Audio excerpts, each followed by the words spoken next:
സംഖ്യ 14:24. സംഖ്യ 14:24. എന്നെ നിന്ദിച്ചവരാരും അത് കാണുകയില്ല, എന്നാൽ എൻ്റെ ദാസനായ കാലേബിനെ അവൻ ഒറ്റുനോക്കിയ ദേശത്തേക്ക് ഞാൻ കൊണ്ടുപോകും. കാലേബിനെ കൊണ്ടുപോകുന്ന പറയണത്, അവൻ്റെ നിയോഗമല്ല കൊണ്ടുപോകണത്, ബൈ പേഴ്സൺ കൊണ്ടുപോവുകയാണ്. ഇതേ വ്യത്യാസം പറയണത്. ആ തറവാട് രോഗിയുടെ കാര്യത്തിൽ എന്താ സംഭവിച്ചത്? കൊണ്ടുവന്ന ആൾക്കാർ മുകളിൽ തന്നെ നിൽപ്പുണ്ട് അവിടെ, ഇല്ലേ? നിയോഗമാണ് താഴെ ഇറങ്ങി വന്നത്. ആ കൊണ്ടുവന്ന ആൾക്കാർ മർക്കോസ് മത്തായിയുടെ 3:2 മുകളിൽ തന്നെ ഇരിപ്പുണ്ട്. അവന്മാർ മുഷ്കുളവന്മാരും തണ്ട് രോഗികളൊക്കെയാണ്. വീട്ടുകാരോട് തെറിയുമ്പോൾ അവിടെ നിൽക്കുക, മുകളിൽ അവിടെ നിൽക്കുള്ളൂ, ഒരു കുഴപ്പമില്ല. അവന് നിയോഗം നടക്കണുണ്ട്, പക്ഷെ അവന് കർത്താവിൻ്റെ അടുത്ത് വരാൻ പറ്റത്തില്ല. ഇതാണ് നിങ്ങൾക്ക് ചില ആൾക്കാർക്ക് സംഭവിച്ചതാണ്. നിങ്ങളുടെ നിയോഗം നടക്കുന്നതോടെ നിങ്ങൾക്ക് വരാൻ പറ്റില്ല. അതാ പറഞ്ഞ കലേബിനെ അവൻ ഒറ്റുനോക്കിയ സ്ഥലത്തേക്ക് ഞാൻ കൊണ്ടുപോകും. കലേബിനെ കൊണ്ടുപോകുന്നവൻ അവൻ്റെ നിയോഗം കൊണ്ടുപോകുന്നല്ലേ പറയണത്. യഥാർത്ഥത്തിൽ വേണ്ടത് എന്താണ്? നമ്മളും പോകണം, നമ്മുടെ നിയോഗം കർത്താവിൻ്റെ അടുത്ത് പോകണം.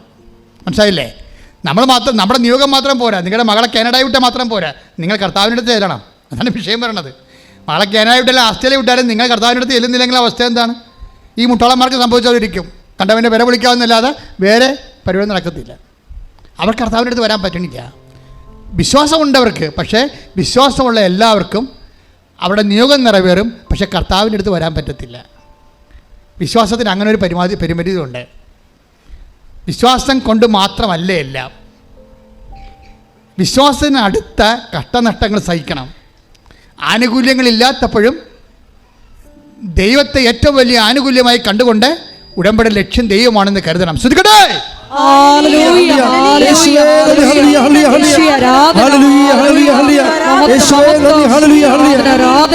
പരിശുദ്ധ പരമദിവ്യകാരുണ്യത്തിന് ആരാധനയും സ്തുതിയും പുകഴ്ചയും ഉണ്ടായിരിക്കട്ടെ. യോഹന്നാൻ 12:26. യോഹന്നാൻ 12:26.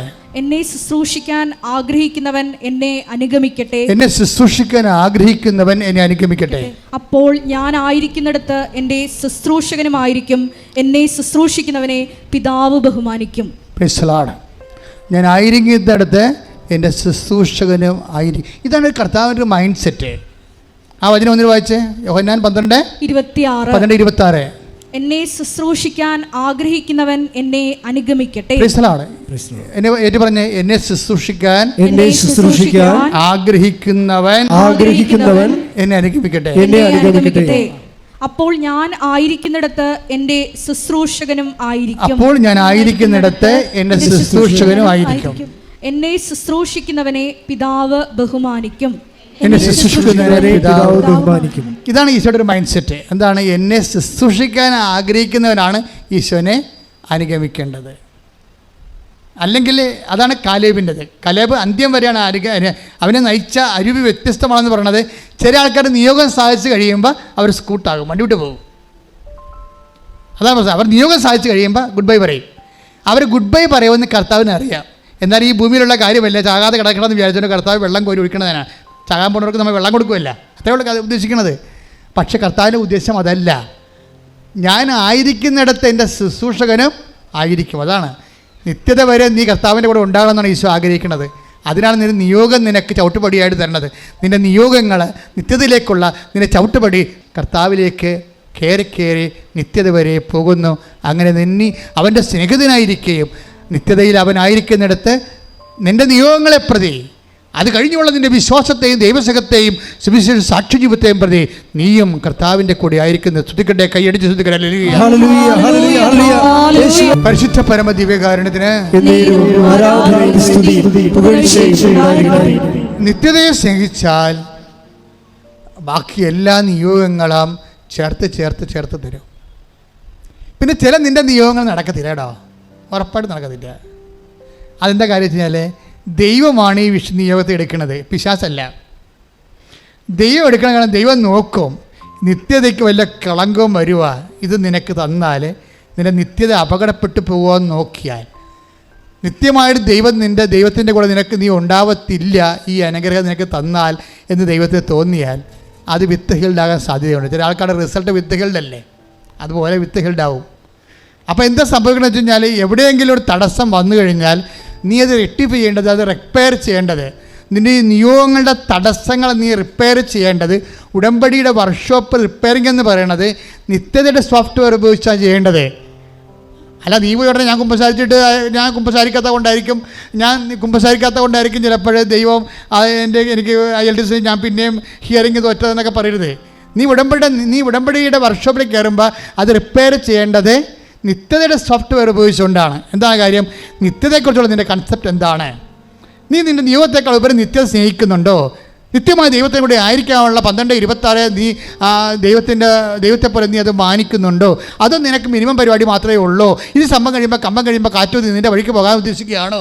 ദൈവത്തെ മാറ്റി നിർത്തിക്കൊണ്ട് നിൻ്റെ സ്വകാര്യമായ ലൗകികമായ ജഡികമായ കാര്യങ്ങൾ നേടിയെടുക്കുന്നതിന് മാത്രം ദൈവത്തെ നീ കരുവാക്കുകയാണോ? ഉടമ്പടി റിപ്പയർ ചെയ്യേണ്ടത്. നിൻ്റെ നിയോഗങ്ങൾ നടക്കുന്നില്ല, താമസിക്കുന്നുണ്ടെങ്കിൽ ഉടമ്പടി നീ റിപ്പയർ ചെയ്യേണ്ടി വരും. ആ റിപ്പയർ ചെയ്യേണ്ടത് നീ ഉടനെ പോലും ഞാൻ പത്രം കൊടുക്കാത്ത കൊണ്ടായിരിക്കും, എന്നാൽ പത്രം കൊടുത്തേക്കാം. ഇപ്പം അതിൻ്റെ പേരിൽ ഒരു പുരുവാരം ഉണ്ടായിരുന്നു വേണ്ട. അങ്ങനെ ചില ആൾക്കാർ പത്രം കൊടുക്കും. പത്രം വല്ലതും ഉണ്ടായി വീട്ടിൽ. ഞാൻ ചിലപ്പോൾ ഇപ്പോൾ എൻ്റെ കാര്യം ഇപ്പോൾ നടക്കാത്ത, വീണ്ടും ഞാൻ തോറ്റേൻ്റെ കാര്യം ചിലപ്പോൾ പത്രം കൊടുക്കാത്ത കൊണ്ടായി, ഞാൻ പത്രം കൊടുത്തേക്കാം. അങ്ങനെ നീ ഒരു പ്രേക്ഷിത പ്രവർത്തനയുടെ മിനിമം പ്രോഗ്രാം എടുത്തുകൊണ്ട് ചെറിയ പരിപാടി ഇട്ടുകൊണ്ട് റിപ്പയർ ചെയ്ത് നീ ഉടനെ റിപ്പയർ ചെയ്യേണ്ടത്, കർത്താവെ നിത്യമായിട്ട് നിൻ്റെ കൂടെ ആയിരിക്കാനാണ് ഞാൻ ഉടമ്പടി ചെയ്തിരിക്കുന്നത്. എൻ്റെ ഉടമ്പടി നിത്യമാണ്, കാലികമല്ല, അതൊരു പ്രാദേശികമായ വിഷയമല്ല. അതുകൊണ്ട് തന്നെ ഞാൻ നിത്യതയെ, അപ്പോൾ എൻ്റെ പ്രശ്നം നിത്യതയെക്കുറിച്ച് നിനക്ക് കൺസെപ്റ്റ് ഉണ്ടെങ്കിൽ ഉടമ്പടി, ചില ആൾക്കാരുണ്ട് ഉടമ്പടിയുടെ തിരി അവിടെ തീർന്നു പോകും. പിന്നെ അവർ ഇവിടെ വരികയൊന്നുമില്ല. ആരെങ്കിലും വിട്ട് ഉടമ്പടി തിരി മേടിപ്പിക്കാൻ നോക്കും. സൂത്രക്കാരുണ്ടല്ലോ ഉടമ്പടി സൂത്രക്കാർ, എന്തെല്ലാം തരം സൂത്രക്കാരാണ് ഉള്ളതെന്നറിയോ? അവിടെ ഉടമ്പടി തിരി തീർന്നു പോയി. അപ്പോൾ ആരെങ്കിലും പിടിച്ച് നിങ്ങൾ കൃപാസനത്തിൽ പോകണം, എന്നാൽ എൻ്റെ ഉടമ്പടി തിരിയും മേടിച്ചിട്ട് പോയാൽ കിട്ടുമോ? ഇവിടുന്ന് കിട്ടത്തില്ല. നിങ്ങളെവിടുന്ന് ഉടമ്പടി തൈലം ചോദിച്ചാൽ കിട്ടുമോ? ഇല്ല. ഞങ്ങൾക്കറിയാം ഈ ഉടമ്പടി തൈലം തരണം 90 ദിവസത്തേക്കാണ്. അപ്പോൾ ഒരു തുള്ളി അരത്തുള്ളി അത് ഉപയോഗിക്കാൻ പാടുള്ളൊരു ദിവസം. അപ്പോൾ ആ ഉടമ്പടി അവിടെ ഞങ്ങൾ നോക്കും, ഇത് എന്നാണ് ഉടമ്പടി തൈലം എന്നാ ഇഷ്യൂ ചെയ്തതെന്ന് നോക്കും. നിങ്ങൾക്കറിയാലോ ഇവിടെ ഏറ്റവും കൂടുതൽ ഇടിയുണ്ടാക്കുന്ന ആൾക്കാർ എന്തിനാണ്? ഉടമ്പടി തൈലത്തിനാണ്. കാര്യം അതല്ലേ വർക്കൗട്ട്. ഇപ്പം തന്നെ ഈ പറഞ്ഞില്ലേ, ഇപ്പോൾ ഈ അനിലിൻ്റെ ഒരു മകളുടെ പ്രശ്നം എന്താണ്? ആ ഒരു കുഞ്ഞിൻ്റെ പ്രശ്നം മറ്റേ കുഞ്ഞിൻ്റെ പ്രശ്നമല്ല, തലയുടെ 2 ചെവിയും സുഖപ്പെട്ടതല്ല, വേറൊരു കൊച്ചുണ്ട് അത് എപ്പോഴും കിടന്നു പോകണ കൊച്ചാണ്, അതിന് മരുന്നില്ല. അപ്പോൾ അവനെന്താ ചെയ്ത്? അവർ ഉടമ്പടി തൈലം കൊണ്ടുപോയി അവളുടെ അടിവയറ്റ്, ആ കുഞ്ഞിൻ്റെ അടിവയറ്റിലൊരു കുരിശിട്ട് അപ്പം സ്റ്റോപ്പായി സംഭവം. അപ്പം സ്റ്റോപ്പായി. അപ്പോൾ ഇങ്ങനെ അനുഭവങ്ങൾ കണ്ടാണ് അവർ വളരണത്. പക്ഷേ അത് കാരണം ഉടമ്പടി തൈലത്തിന് ഇവിടെ ഇടിയ. പക്ഷെ ഞങ്ങൾക്ക് വേണമെങ്കിൽ ഇത് കെട്ടുകണക്കിന് കൊടുക്കാം, കാശ് മേടിക്കാനുള്ള ഉദ്ദേശമാണെങ്കിൽ കൊടുക്കാൻ പറ്റും. കിട്ടുമോ? കിട്ടത്തില്ല. ആ പേപ്പർ നോക്കിയിട്ട് നിങ്ങൾ ഉടമ്പടി റെഗുലർ ആണോ നോക്കും ആദ്യം. നിങ്ങൾ പേപ്പർ നോക്കുമ്പോൾ അറിയാമല്ലോ ഉടമ്പടിയിലാണോ ജീവിക്കണമെന്ന് അറിയാൻ പറ്റുമല്ലോ. അത് ഉടമ്പടി തൈലത്തിന് വേണ്ടി മാത്രം ആരെങ്കിലും പറഞ്ഞു വിട്ടിരിക്കണമെന്ന് അറിയാൻ പറ്റും. എന്നിട്ട് അവിടെ കള്ളത്തരമൊക്കെ നടക്കുന്നുണ്ടായിരുന്നു. ഈ കൃപാസനത്ത് തന്നെ ചില ഊളകളുണ്ട്, ബുദ്ധിബോധമില്ലാത്ത, അതായത് കാര്യം ഇപ്പോഴും മനസ്സിലാക്കാത്ത ആൾക്കാരുണ്ട്. അവരാരെങ്കിലും വന്ന് നിലവിളിച്ച് കഴിയുമ്പോൾ കൊടുക്കും, ഒരു തിരി കൊടുക്ക്, ഒരു ചെറുപ്പത്തിൽ കൊടുക്കുക. ഞാൻ എല്ലാத்தைയും ചവിട്ടിക്കൽ അവിടെ ചെന്ന് വെച്ചു, എല്ലാത്തിനും. കാര്യം എനിക്കറിയാം അമ്മ എന്നെയല്ലേ ഏൽപ്പിച്ചിരിക്കണത്, ഈ വായുനോക്കളൊന്നും ഏൽപ്പിച്ചിട്ടില്ല. അപ്പോൾ എനിക്ക് പറയും, കാര്യം ഉടമ്പടിയുടെ കാര്യങ്ങൾ അറിയാതെ ചിലപ്പോൾ പുതിയ സ്റ്റാഫ് ഉണ്ടാവും, ബുദ്ധിബോധം അറിയാமல் എടുത്ത് കൊടുക്കുക, അങ്ങനെ കൊടുക്കത്തില്ല. അതിൻ്റെ നിയമമെന്ന് പറയണത് ആ ഉടമ്പടി എപ്പോഴാണ് തീരണത്, ഉടമ്പടി വൃത്തിയായിട്ട് ഉപയോഗിക്കുന്നവർക്കാണ് ഉടമ്പടി തൈലം ഉള്ളത്. അതിൻ്റെ ഒരു തുള്ളിയാണ് ഒരു ദിവസം ഉപയോഗിക്കേണ്ടത്. അതുകൊണ്ടാണ് അങ്ങനെ നിങ്ങൾക്കറിയാം നെക്കിയാൽ ഇങ്ങനെ ആൾക്കാർ കുടഞ്ഞാൽ പോലും അത് വീഴത്തില്ല, ഇതിനകത്ത് വീഴത്തില്ല. അത് അത്രയും വിലയുള്ള കുപ്പിയിൽ ചേരിക്കുന്നുണ്ട്, തുള്ളിയെ ഇങ്ങനെ കുടഞ്ഞാൽ വീഴത്തുള്ളൂ. എന്നുവെച്ചാൽ അത് മൊത്തം ഇവിടെ ഒഴിച്ചിട്ടിട്ട് നിങ്ങൾ കാലിക്കുപ്പി അടിച്ച് പോകാതിരിക്കാൻ വേണ്ടിയാണ്. ആ കുടന കണ്ടിട്ടില്ല, ആമ്പായിട്ട് കുടന കണ്ട ആൾക്കാർ. ഇപ്പം ഞാൻ ചെല്ലും, എന്താ പരിപാടി എന്ന് ചോദിക്കും. അപ്പോൾ ഇത് കുടയുകയാണ്. ഞാൻ 2 തുള്ളിയായിട്ട് ഞാൻ പറഞ്ഞിരിക്കുന്നത്, 2 തുള്ളി, ബാക്കി മുഴുവൻ നിങ്ങൾക്കുള്ളതാണ്. അതങ്ങനെ കാണുന്ന ആൾക്കാരുണ്ട്. അവർ കൊണ്ടുപോയിട്ട് അവരൊന്ന് തോണ്ടിയാൽ മതി, അപ്പം ദൈവം അവർക്കറിയാം അതിൻ്റെ വില എന്താണെന്ന്. അതനുസരിച്ച് അവർ ജീവിക്കുകയാണ്.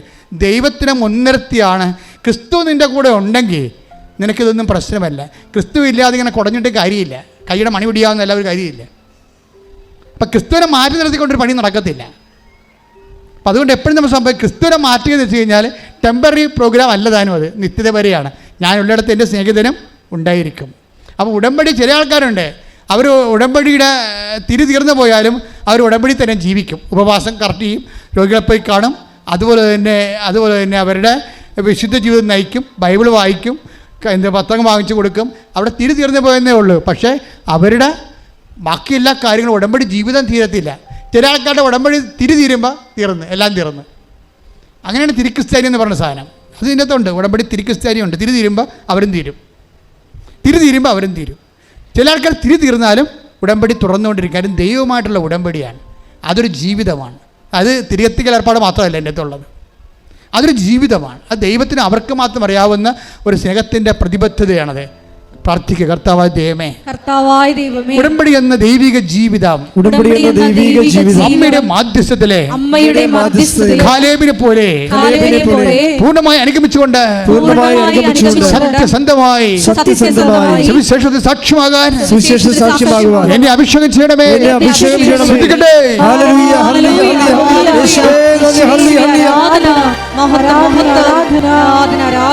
എൻ്റെ പേര് റിനു മാത്യു. ഞാൻ കുമളിയിൽ നിന്നാണ് വരുന്നത്. അട്ടപ്പള്ളം ഇടവകയാണ്. ഞാനിവിടെ ആദ്യമായിട്ട് ഉടമ്പടി എടുക്കുന്നത് 3 ഓഗസ്റ്റ് 2019 ഞാൻ ആദ്യമായിട്ട് കൃപാസനത്തെ പറ്റി അറിയുന്നത് എൻ്റെ ഒരു കൂട്ടുകാരി വഴിയും പിന്നെ എൻ്റെ അമ്മ കൃപാസനത്തിൻ്റെ പത്രം കൊണ്ട് വീട്ടിൽ വെച്ചിട്ടുണ്ടായിരുന്നു. പക്ഷേ ഞാൻ അതൊരു തവണ പോലും വായിച്ചു നോക്കിയോ തുറന്നു പോവുകയോ ചെയ്തിട്ടില്ലായിരുന്നു. എൻ്റെ കൂട്ടുകാരിക്ക് കിട്ടിയ ഒരു അനുഭവം വഴിയാണ് ഞാൻ ആദ്യമായിട്ട് കൃപാസനത്തിൽ വരാനായിട്ട് ഇടയാവുന്നത്. അപ്പം MBA കഴിഞ്ഞതിന് ശേഷം ഞാൻ റിക്രൂട്ട്മെൻറ്റിന് കുറേ അറ്റൻഡ് ചെയ്തിട്ടുണ്ടായിരുന്നു. പക്ഷേ എനിക്ക് ഒരു റിക്രൂട്ട്മെൻറ്റിലും പാസ്സാകാനായിട്ട് സാധിച്ചില്ലായിരുന്നു.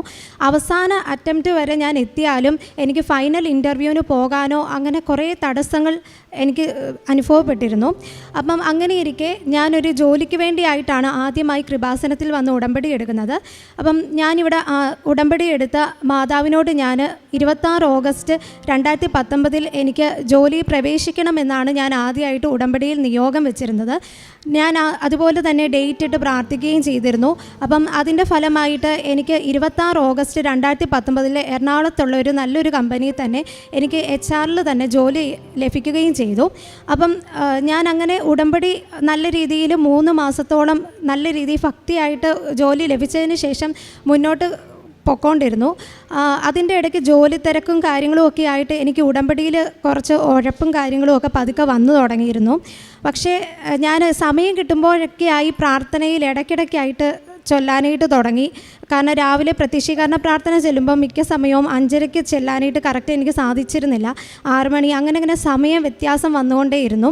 പിന്നെ ഞാൻ അതങ്ങനെ പൊക്കോണ്ടിരുന്ന സമയത്താണ് കൊറോണയുടെ കാലം തുടങ്ങിയത്.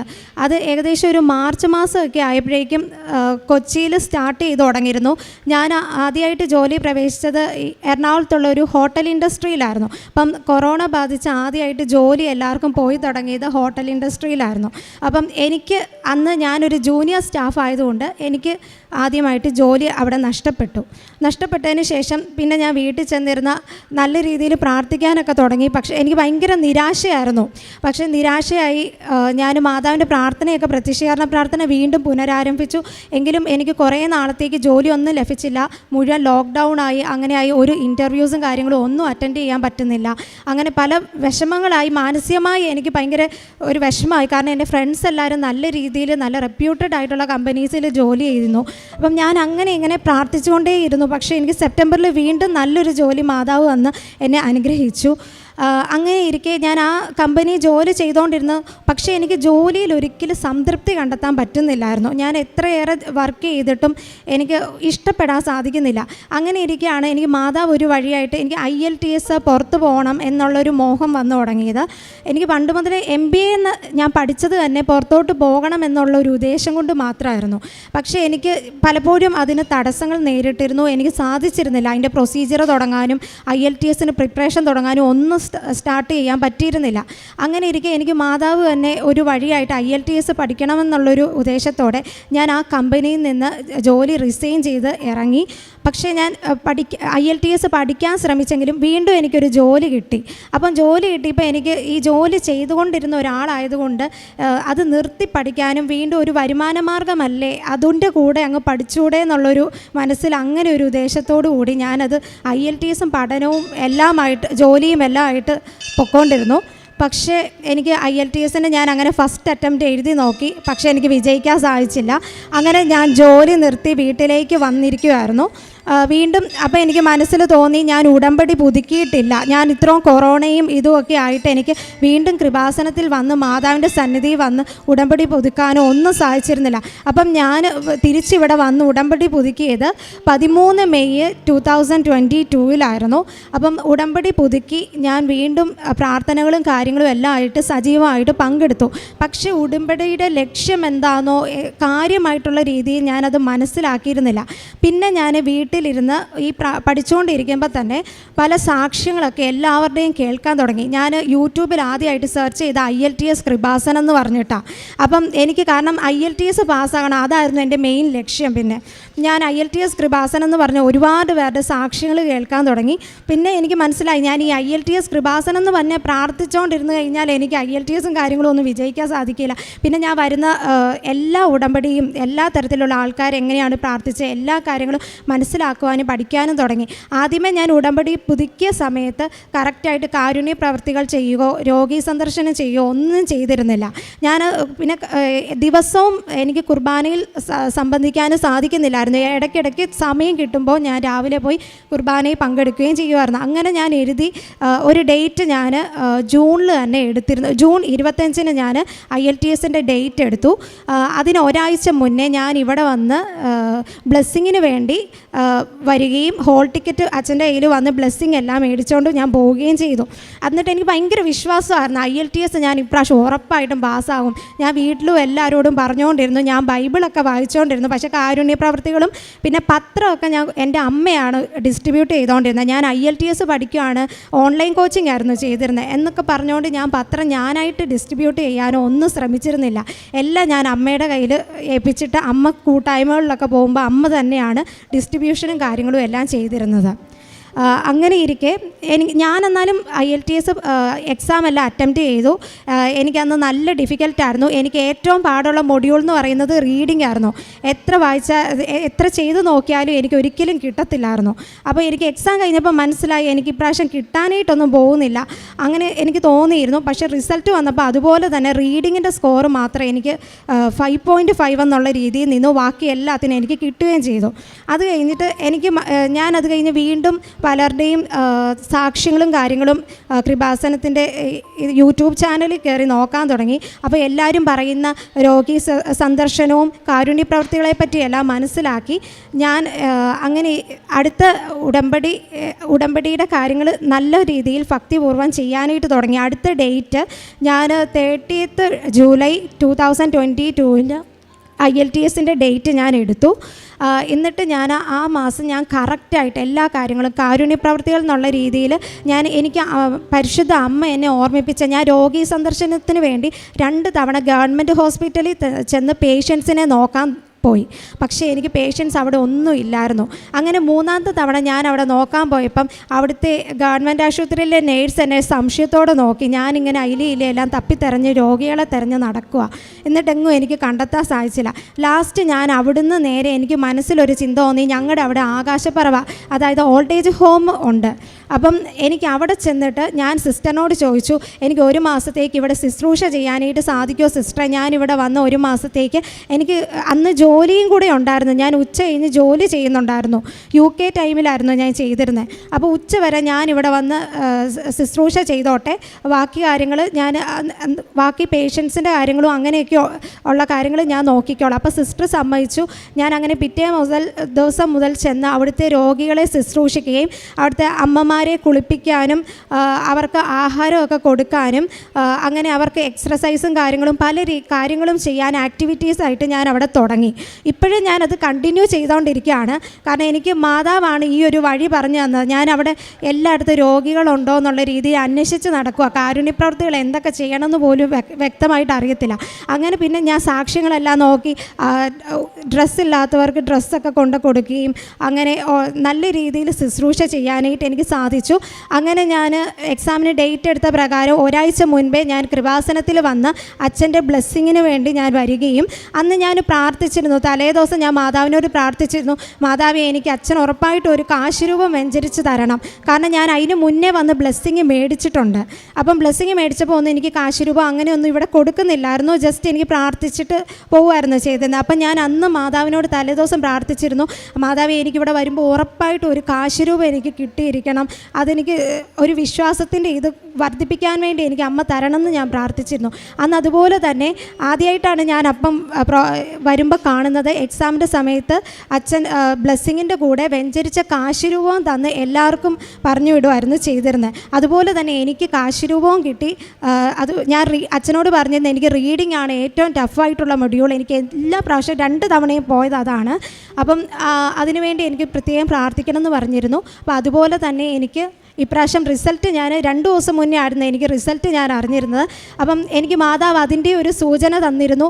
ഞാൻ വ്യാഴാഴ്ച രാത്രിയിൽ ഞാൻ 3 മാസത്തോളമായിട്ട് ഞാൻ ഒരു ഫുൾ നോയമ്പാണ്. ഇറച്ചി, മീൻ, മുട്ട ഒന്നും ഞാൻ കഴിച്ചിട്ടില്ല. 3 മാസമായിട്ട് കണ്ടിന്യൂസ് ഞാൻ ഈ നിയോഗങ്ങളെല്ലാം വെച്ച് ഞാൻ നോയമ്പിലാണ്.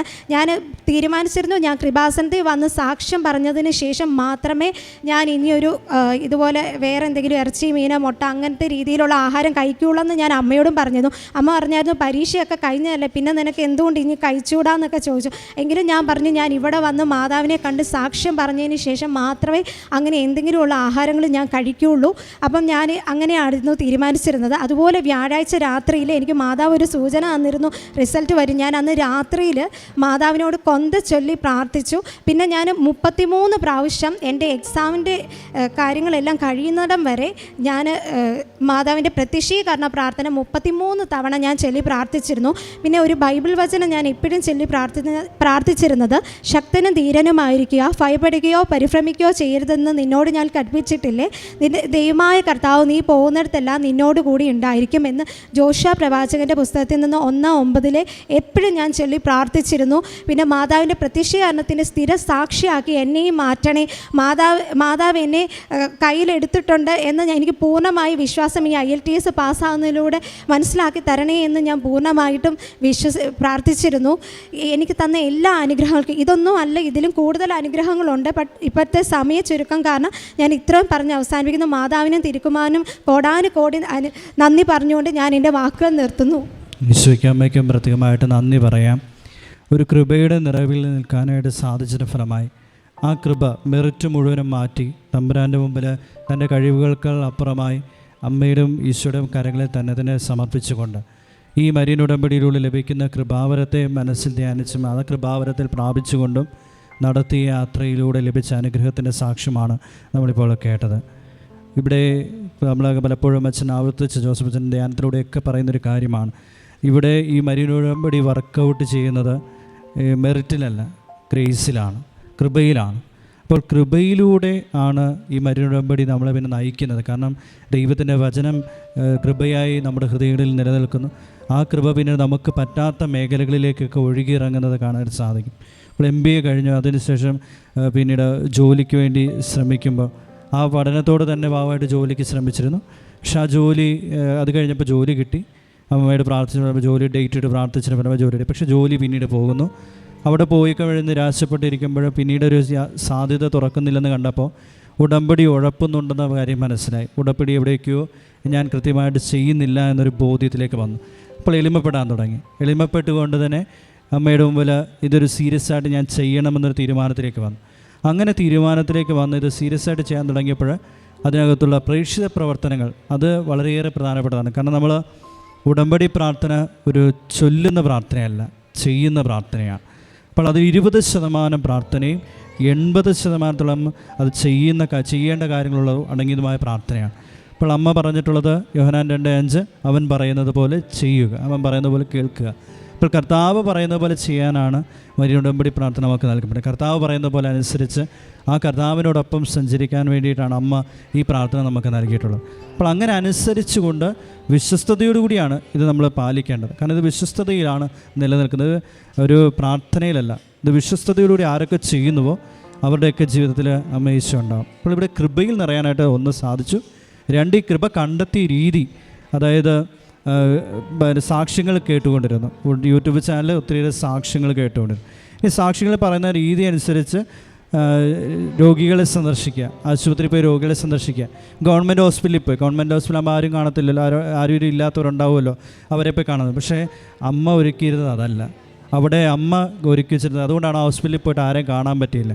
പക്ഷെ പിന്നീട് മനസ്സിലായി തൻ്റെ നാട്ടിൽ തന്നെ ആകാശപ്പുറയുടെ ഒരു സ്ഥാപനമുണ്ട്, അവിടെ അനാഥ മന്ദിരമുണ്ട്, അവിടെ പോകണമെന്ന് തീരുമാനിച്ചു.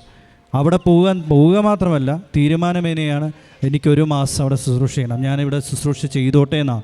മറ്റേത് രോഗി സന്ദർശനമാണ്, കാണുക വരിക തിരിച്ചു വരിക. പക്ഷേ ഇവിടെ 1 മാസത്തോളം കണ്ടിന്യൂസ് ആയിട്ട് സന്ദർശനം നടത്തുക മാത്രമല്ല, അവിടെ എല്ലാ കാര്യങ്ങളും ശുശ്രൂഷ ഞാനും ഭാഗമാക്കാൻ തീരുമാനിക്കുന്നൊരു പ്രേരണ, അത്ര ഒരു പ്രേരണയിലാണ് പോകുന്നത്.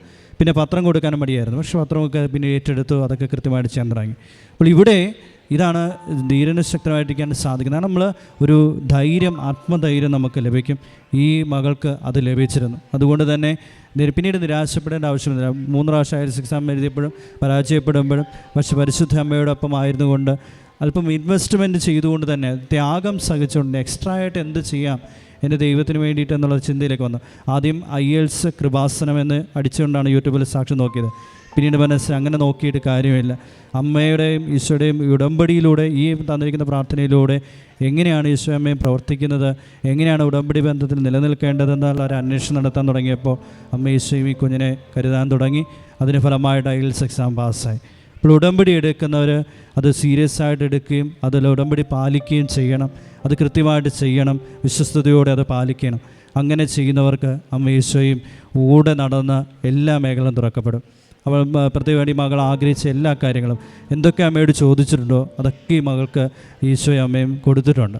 അപ്പോൾ മരിയൻ ഉടമ്പടിയിലൂടെ ഈ മകൾക്ക് കൃപയിൽ നിറയാനും ആ കൃപയിലൂടെ ജീവിതത്തിൻ്റെ അനുഗ്രഹ മേഖലകളിലേക്ക് ഇറങ്ങിച്ചെല്ലാനും അനുഭവത്തിൻ്റെയും കൂടുതലായിട്ട് ത്യാഗങ്ങൾ ചെയ്യാനും ഉപവസിക്കാനും അമ്മയുടെ സാക്ഷ്യം പറഞ്ഞിട്ട് ഞാനിനി ഉപവാസം അവസാനിപ്പിക്കുന്നുള്ളൂ എന്ന് പറയാനുമൊക്കെയുള്ള ധൈര്യം ഒരു വചനത്തിൽ അടിയുറച്ച് നിൽക്കാനൊക്കെ സാധിച്ചതിന് അമ്മയ്ക്ക് ഈശോയ്ക്കും ഈ മകളോടൊപ്പം നമുക്ക് നന്ദി അർപ്പിക്കാം. തൃത്വിക ദൈവത്തെ മഹത്വപ്പെടുത്തി കരമടിച്ച് അവിടുത്തെ ആരാധിക്കാം. ഈശോയെ നന്ദി, ഈശോ ആരാധന, ഈശോയെ മഹത്വം.